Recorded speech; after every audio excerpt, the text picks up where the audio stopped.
Welcome to Situational Awareness, a podcast brought to you by MILITARNYI. I'm your host, Valentina Kuzik, and today we'll talk to Olexandr Berezhny and Matthias Lehna from Quantum Systems. Quantum Systems not only supplies to Ukrainian Armed Forces, but also invests in Ukrainian defense tech and encourages others to do so.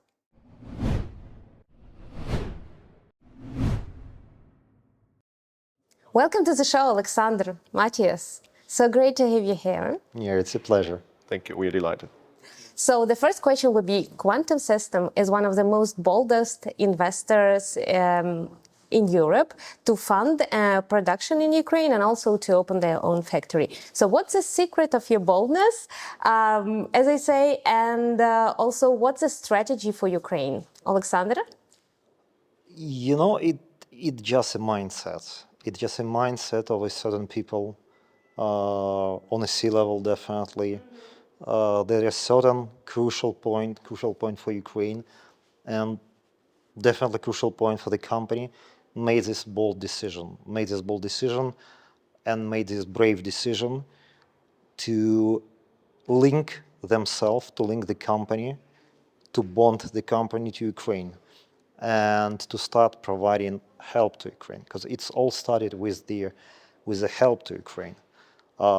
Of course, here from the company, from the corporate perspective, it was also clear that this is a chance for the next leap to make this product really useful for Ukraine. And now, it ends up with their personal relationship between people, between engineers, between support managers, between business administration, business development, between real vector operators, between end users. And so this is a community, this is a family, quantum system family, and the same approach, then we are just scaling to all Ukraine operations. You're talking a lot, Olexandr, about values, which is an Ukrainian situation, and me as an Ukrainian taking, with great honor. However, there is probably kind of a business strategy and business plan behind that decision to come to Ukraine, to build a factory, to be so much engaged. So what's the business part of the decision? The business part is like the next day the war started, we made the decision we should be there. We should find the way our product be there. And it's like, as I told, the next leap for the product. If the product will prove to be capable on Ukrainian market, it will be capable everywhere. So this is like the business point of view on these operations, apart from the cultural and their evaluational values. So are you saying if, let's say, a company is on the defense tech market and is not in Ukraine, not cooperating in a really serious way, engaging into operations in Ukraine, it is not capable of scaling? I would say it might be a bold statement that this company doesn't exist if it isn't in Ukraine. Yeah, but we usually saying this. Yeah, some people say that. Yeah, we're saying this because Ukraine is currently the only place the product may develop according to the needs of the modern war. Like there is no there are lots of war going on currently that we are not speaking about, but these are different wars with different EW involvement, with different concept of operations, with different weapons that is being used. So this is the war, and you have to pick your side. And Quantum System picked its side like the next day after the war started. Well, please let me add something to the question regarding the business case and go through the numbers game. We know that last year the overall demand in our class of drones, of fixed-wing ISR drones from the Ukrainian Armed Forces were up to 10,000. And this is a huge demand. So if you have this high demand and know that you have to somehow satisfy this demand, it's really easy to figure out where your next are where you put your focus on. So going through the numbers, seeing that, it's easy to make this decision only based on the numbers.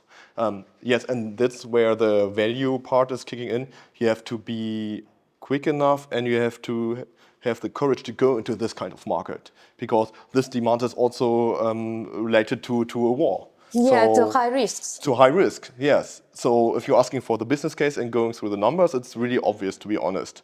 Yeah, here's the highest demand of drones we are producing, so to be here and to invest here is really logical. It's like your key customer is here, yeah? For Customer as for, base. and yeah, our biggest fleet is already here. So so we were operating worldwide, having a big fleet, for example, in India. It's a different product, but it's also a big fleet there operational. But we are here with the biggest fleet right now, having up to 1,000 vectors delivered, and we know that this is our focus for now. And Sasha also said that this market is a reference market for others, and the spillover effect is happening right now. So we see that other markets are looking which kind of system is operational here, and they are looking about to shape their programs to products with the right market fit, showing that they're operational and battlefield effective here. Right. You also invested one of the Ukrainian companies, Frontline. Yeah, can you tell us a little more about that? And how did you choose Frontline? Why specifically them? And how other companies can also get that kind of investments? What are your key advice? As we are producing ISR UAVs, at some point of time, it was starting to become obvious that the threat of FPV interceptors itself, US interceptors is coming. Yeah, it was just like probably beginning of this year or even end of the previous year. And we, at that point of time, we made our decision, okay, we should start looking on their solution to that. And during one of the events, during the Brave One event, when we were like discussing what can be the answer to this challenge, we just met with Frontline Robotics, yeah, and they showcase us their country US solution, their turret that is capable of shooting FPVs. And our understanding was, okay, yeah, this is not the thing that we are looking for, because yeah, you cannot integrate the turret that is shooting FPVs on your ISR UAV. Yeah, but the idea was, you know, like we have operators that are also being attacked by the enemies FPVs, and we have some other type of armored vehicles, just vehicles that are being used by the armed forces and that being used by our operators while getting to the front. And it just like clicked, and the answer was, okay, one of our main goal is to make the operations of a pilot easier, is to make his life more protected. Yeah, because one of the like main advantages, for example, of our system is the quick of deployment. We're able like to deploy the system within 7 minutes and to redeploy the system within 2 minutes. And this is crucial for operator, like not to spend much time on an open field with a threat on FPVs. And so we say, okay, good idea. And then we went into discussions with their front robotics team, and we saw that their guys were very clever, they were bright. The product they were developing, because they were also developing and producing their substitute to Mavic. And at that point, it was also like one of the Ukrainian center of attention what to do to change Mavic. Yeah, that is with their number of Mavics shrinking. Yeah, and so that was one of the answers, and that's how we like make a decision. Yeah, great project, great products, great team. Let's do something together. How your cooperation with them is structured? So basically, you own 10%, yeah? I cannot like really disclose. What is public? Yeah, I cannot disclose much about that. Yeah, we got a stake in the company. We're helping the company with ramping up their production. They're obviously with the investments that were made, they are to increase the production capacities, and they are to create this so needed number of systems to be provided by the armed forces. But here Matthias can help elaborating on the international tracks that Yes. can be reached. We are also preparing something to make it as a possibility to help them to enter the European market as well. Because what we see right now is that there's a high interest of the Ukrainian drone industry to get out of this market, not because they want to get away from this situation here. I think they are also seeing big opportunities outside of Ukraine, and with their products being here battlefield proven, they have a strong claim to get to other markets as well. And we are elaborating right now if there could be a possibility for Frontline Robotics to get, with our help, to other markets as well. Yeah, but the main idea in that is to be able to ramp up this production outside of Ukraine. True. And with these additional capabilities that are safe from the Russian threat, this will give opportunity to buy out these production batches and provide it back to Ukraine, either as a military aid of Germany to Ukraine or with a direct procurement of Ukrainian agencies. Yeah. So from what I understand, you just saw them at one of the Brave One events, and you decided it's such a great complementary equipment to what you're already producing. So how about other companies? Let's say Ukraine has this very active defense tech market. And how about other small startups? How they can get the investment? What the key thing? Like, is it communication and pitching? Is it a great product? Is it everything at once? So maybe like three key things. I would say that we are more focused on the teams that are able to deliver. Not in terms of quantity, but just a quality in product. the terms of the idea.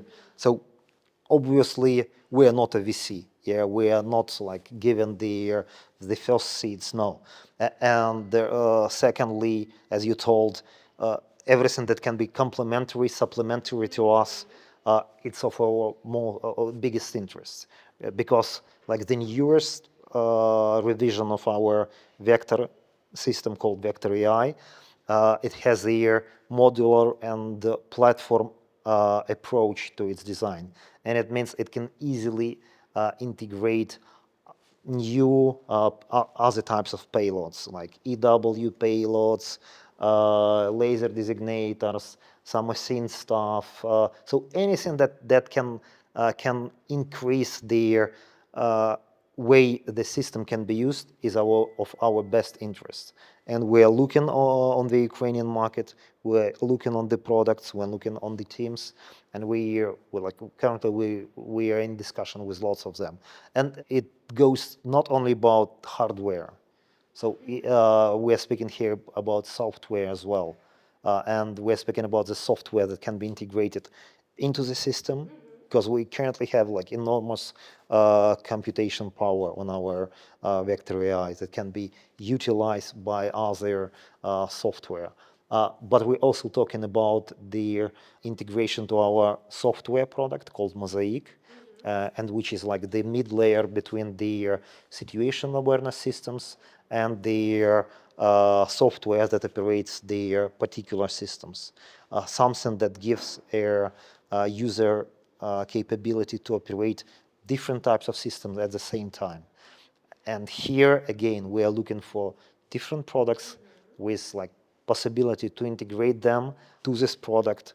At the end, Ukraine and Germany in our case here will benefit, because with the known and with the battle-proven solutions that has their integration, that has interoperability, will have a environment of systems to be used. So you've already started telling about your product line. Can you mention other products that you haven't mentioned yet in our conversation? Yeah, sure. Yeah, we usually talking about family of system. Yes, Yeah, it's Matthias, you true. can. So what we have right now here operational is our vector drone, the vector I drone, the next level, but it's a mid-range reconnaissance drone, well known. We have also already the Twister drone presented to the public, which is for the short-range reconnaissance on platoon level more likely. Available, and we're going to bigger classes as well. It's called the Reliant, so for long-range reconnaissance. So that we cover the whole, and that's what we call the family of systems, the whole range of the tactical reconnaissance from brigade level down to the platoon and even lower. So this is what we have on the one hand, and Sasha was also referring about where we're looking to partners or other companies for the vertical integration. Next steps and things are also in our minds to go maybe to other dimensions. Let's see. So now speaking of quantum systems globally as a company, our tagline of being only aerial intelligence will maybe change. Yeah, stay tuned. But this is something which is in development right now, and we want to see the bigger picture. What are your most recent innovations? First of all, speaking about the family system, yeah, it wouldn't be like the full scape if we want speak about Sparta as well. This is like something staying aside of the family of systems that Matthias told, because this is gonna be the first non-vertical takeoff and landing system.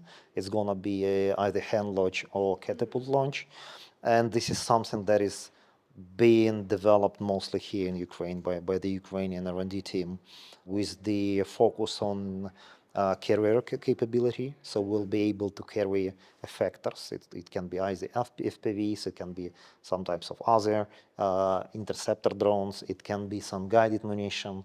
So this is something different, and that is currently being developed, under development here in Ukraine.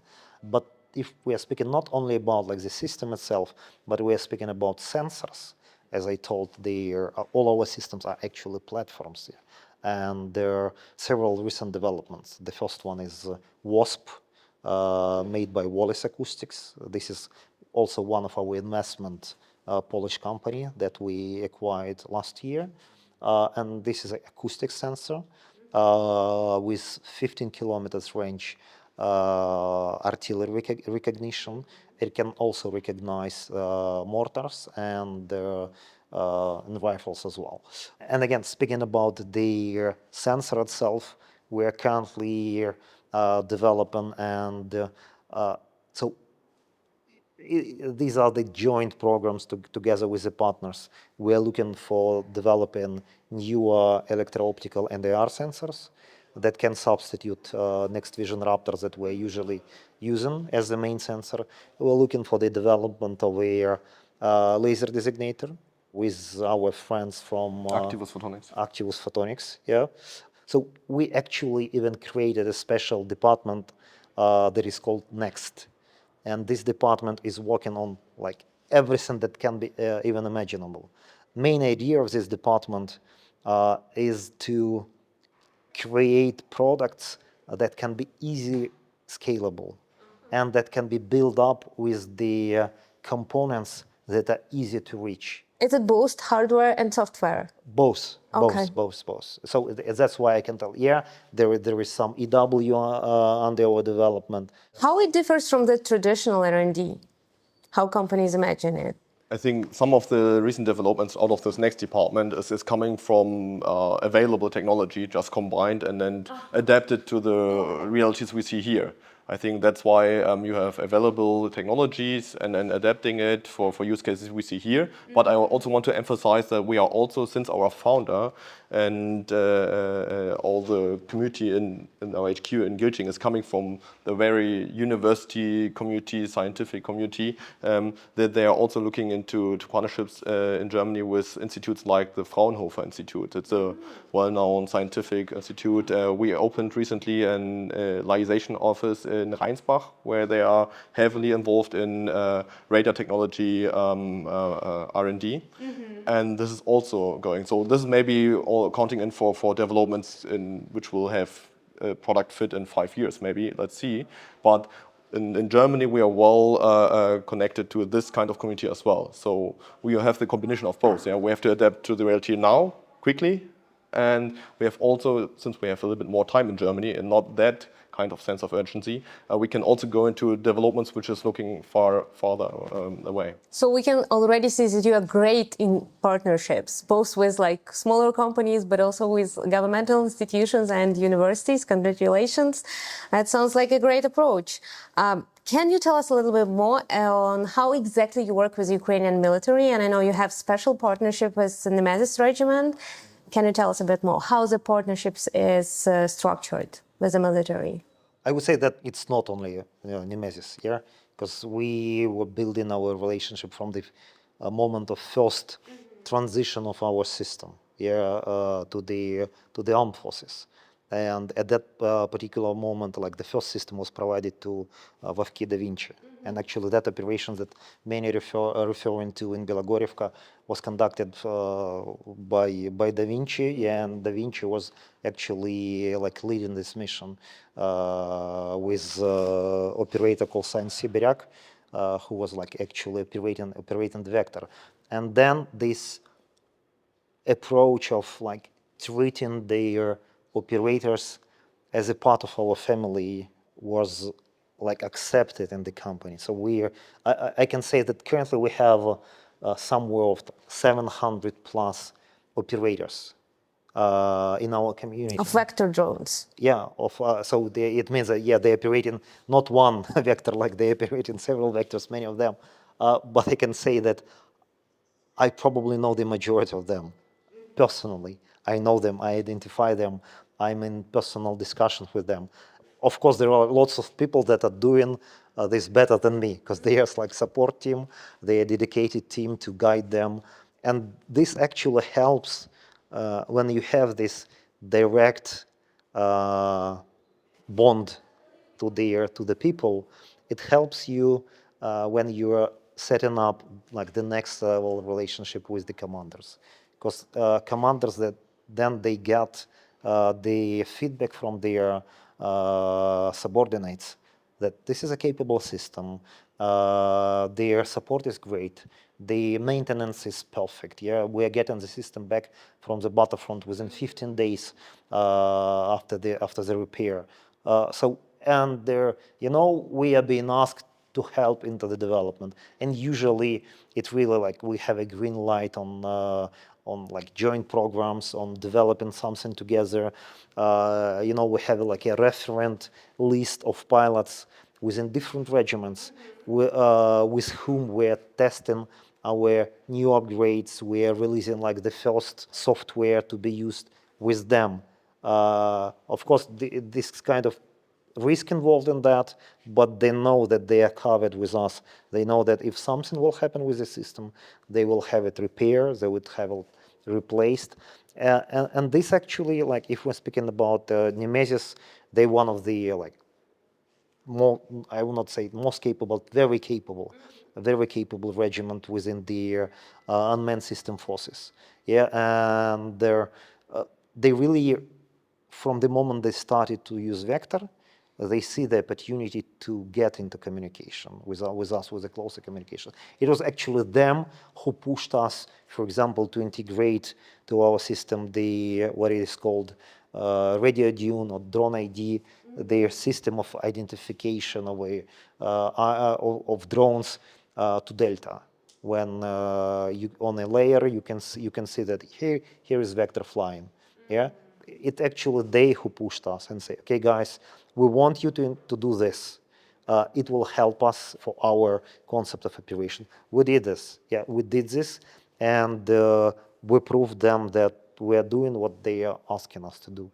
And now we are like, they rely on our products, and like we have to deliver them the quality. We have to deliver them the repaired systems. We have to deliver them the new systems. That's a great examples of how the product become better based on close communication with Ukrainian military. So the products manufactured in Ukraine, are they going exclusively to Ukrainian Armed Forces, and what the volumes of already delivered and plans for the next years, if you can enclose the actual numbers. I think some of them have been published, so overall that our investment integration plan to Ukraine doesn't stop. So we're going further, and some of the developments we have already disclosed, so it's nothing which is a secret. Overall, our strategy is to as I said, to have a deeper vertical integration. Also bringing other systems here as well, but overall we want to have this deep vertical integration further executed. Beside that, we're looking to other dimensions as well. We have, in general, other markets which are now, as with the Ukrainian market as a reference market, higher interest of filling their capability gap in the field of unmanned systems. So we see that, for example, Germany, UK, they are trying to get to the level where Ukraine is already. So we have to take care of these markets as well. And as you saw with investment in Frontline Robotics, we have executed our steps of first delivering, supporting, and integrating, now with the final phase of investing as well. So this won't stop. We are still looking for new possibilities, but as a company and as a VC, to find some jewelries, like Sasha said, to have a good complementary fit to us. And I would say overall this could describe what we are doing. So the key message is we won't stop. And speaking about the production, as you mentioned, for sure, everything that is being produced here in Ukraine goes to Ukraine. Currently, we reach production capacities here in Ukraine with possibility to produce 80 systems of vectors, and with per month, and with additional capabilities to produce the other systems for the R&D purposes. Like when we're referring to the other systems here, we are producing them here in Ukraine as well for our own R&D purposes.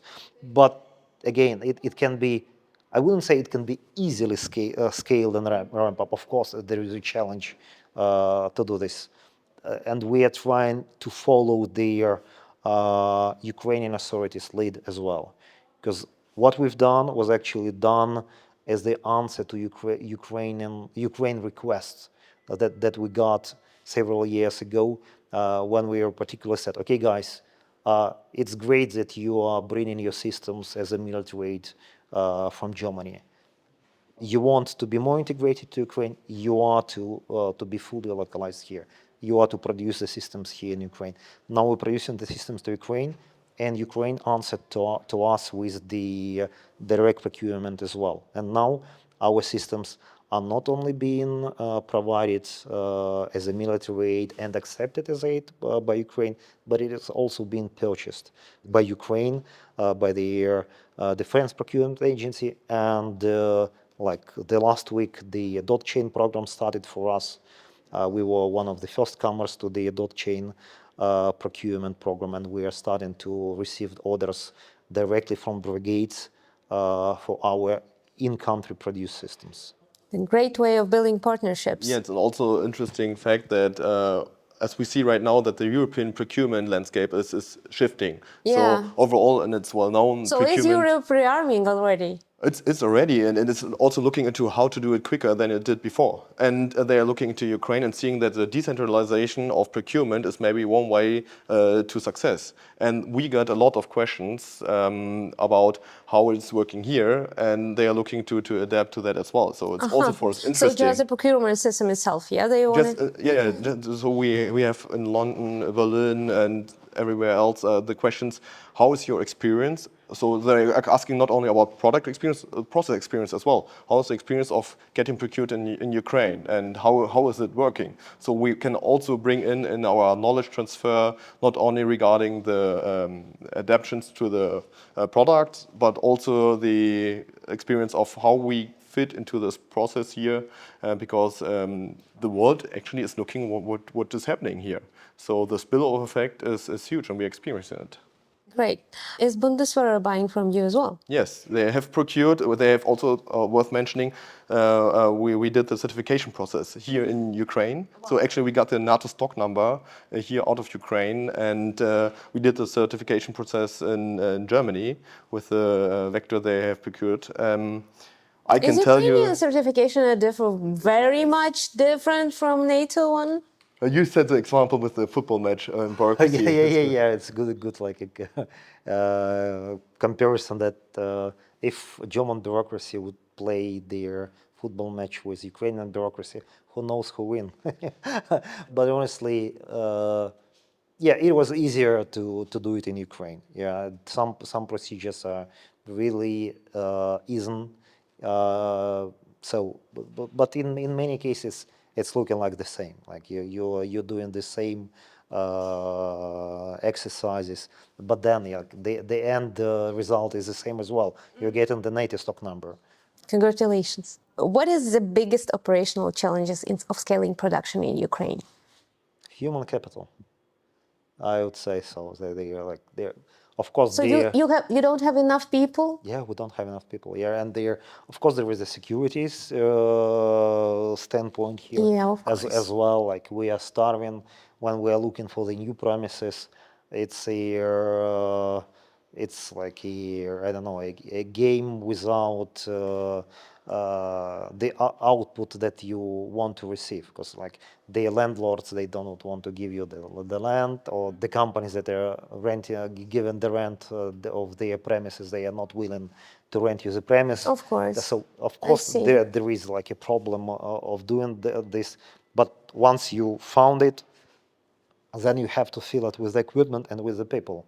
And if equipment can be purchased, people are not. Yeah. Were you trying to engage specialists from Europe coming to Ukraine, or are they reluctant? It's like all, and obviously, yeah, like there are not many Europeans that are willing to go to the shelter every time your telephone says so. And we are following this procedure. We're going to the shelter as soon as we have information about air raid alert. So, and then we are, all Ukrainian militech companies are actually fighting for the shrinking market of people, and it's really hard. And you're also trying not to make your competitor, but mostly partner companies to bleed because of losing their key personnel. So it's just either. So what we're actually trying to do is we are trying to establish good relationships with universities. So getting Yeah, it's an graduates obvious way of out of their, getting. yeah, of course, like looking for their for the people opened for their new positions. But for example, I'm not a fond of like taking people from the usual IT. Yeah, because in majority of cases, it's a bit of strange for me why they are still not being involved into their defense sector. Then it's just like, and honestly, I'm being hard on the when we are just like having these discussions with candidates. I'm asking, okay, yeah, so it's like 3 years in a war. Uh-huh. What What have you been doing? What have you been doing? Yeah, and if there is like a zero input into the defending the country, with all the bright and clever mind, the answer gonna be no. I see. So I see you're trying to build those partnerships and even hire people based on values, because you are trying to find landlords who would lend you premises, and those who should be people who believe in what you're doing. The same with the staff, obviously. I think that's a nice approach. And the last question, which is very important, you seems to promote this idea of investing in Ukrainian defense tech, yeah? Why are you interested in more companies and maybe venture capital funds coming here? They are your competitors maybe in future. So what's your, idea of doing that? I think we made clear that we are looking into partnerships. We are looking into build up an ecosystems in general. So this is the kind of company we are. We think that there is so much more potential for others as well here, and we're seeing it. So what we see is we are most of the time first mover. We've been one of the first Western companies doing a true localization here, not only opening an office. And now we see the benefits and we see what is achievable. And we see that as well in the field of doing investments. And we know that it's not easy. VCs with their LPs, they have to change regulations and it is a process. Companies still have to get somewhere, foot on the ground here, and then going to investments here as well is also not easy. We totally get it, but still, there's so much to achieve here. We see the potential and we see that the spirit of the people here is totally different. And we know that this is something which is also beneficial for us as a company and it brings everybody to the next step. And so, and as we have heard, it's also part of our conviction. We have to support. Yeah, and there is also the point of view that bringing investments to Ukraine is strengthening the Ukraine defense. And strengthening the Ukraine defense means more defense for Western allies, for Germany, for example, as well. And it also means that the Ukrainian products, they're gonna be not only battlefield mature, but procurement possible mature for the European companies as well. Because it's easy to talk that, you know, there is a Ukrainian product and it can easily reach the procurement cycle of Germany, for example. No, unfortunately, it is not. To do this product has to comply with lots of rules. And luckily, as Germany is not in war, yeah, it will follow the rules.